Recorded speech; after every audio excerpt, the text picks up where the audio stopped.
It's a lovely day, and we've decided to drill this gate post by hand, the old-fashioned way. Right, we're just fitting a gate post out in the middle of nowhere, and obviously we've got no electricity, we've got no cordless drill, no battery or anything like that. So the Duke's going to show you an old-fashioned technique here for drilling a hole through a gate post. Now this is a hardened post with an auger. And he's got a washer there. That washer's his level, and he's got an old bamboo stick through that end, and he's doing it by hand. And it's flying through. Look at that. This is how they did it in times old, before power tools. If that washer slides one way or the other, he knows he's out of level. That's a top tip, that. You can have that, young farmers.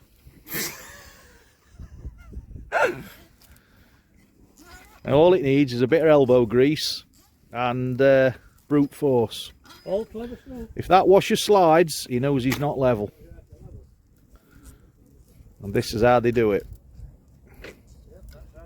Yes, yeah.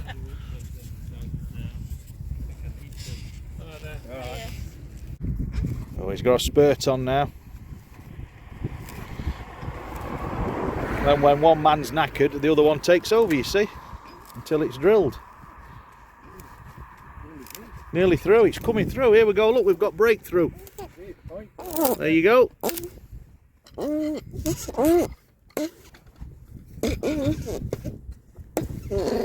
That's through, lovely that. Lovely through. You don't need a power drill, do you? No. You don't need a cordless drill. That's perfectly level. Yeah, see, you see it bubbling, wash it, it's never moves. There we go. And you can, and that's a proper piece of wood. That's not cheap wood. No, it's not. Right, setting up for the second one.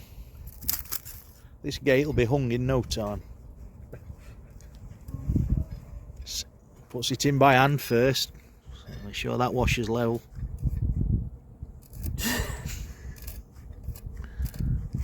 There we go. In the bag of tricks, we've got a different handle for this one. Shorter handle. Shorter piece of wood, look. Shorter piece of wood. Look at that. Look at that. Just like uncorking a bottle of wine.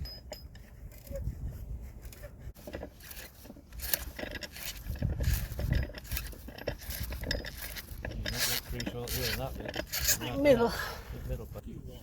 So now he got his measuring stick to see how far we've gone in. Ah, right. This is a knocking one. The old one back or that one? We need to go a bit more, don't we? A couple more inch. Obviously you want it to go tight, this one.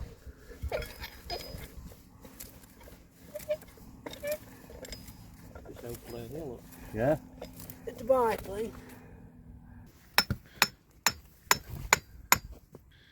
And you want that only square one? Well, we already got one while we get to squares, look.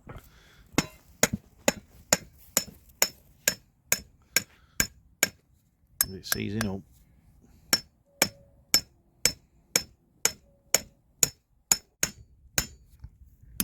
That's the anti-twist bit, isn't it? The square shank. Just got a bit of thread showing. Yeah, it's going in.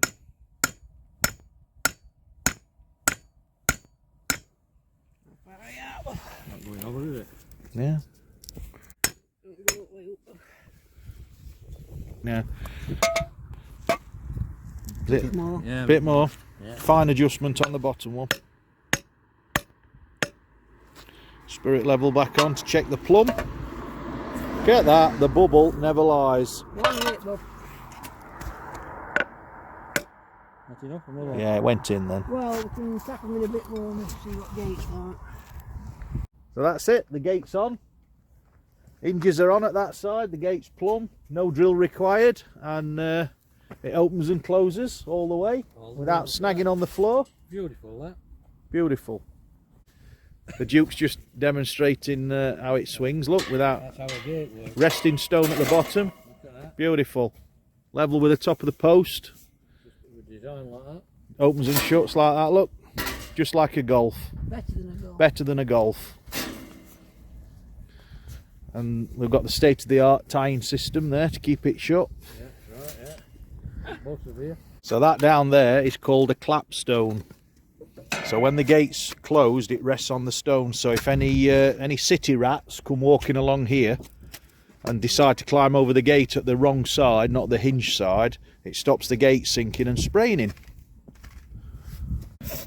Bob's just using the old saw, the bow saw, and he's cutting the anti-lift mechanism for the gate.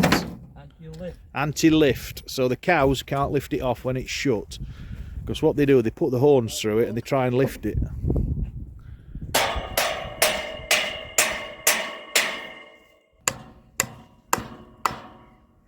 And that's it, that's the anti-lift mechanism. Half round piece of wood nailed on the back of the post over the hinge so it can't lift. Stops the cows lifting it off. That's it, there you go, all done.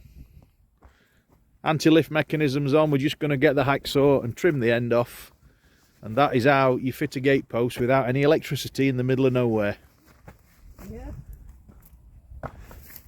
Just going to trim it back there and then we'll peen the end of the thread over so nobody can take the nut off.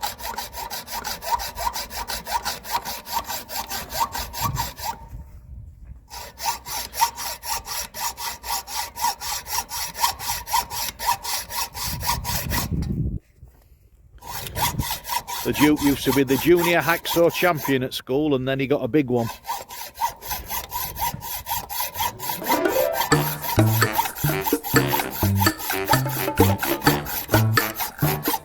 That's it. If you've enjoyed that video, give us a thumbs up and maybe consider subscribing. And we'll see you on the next one.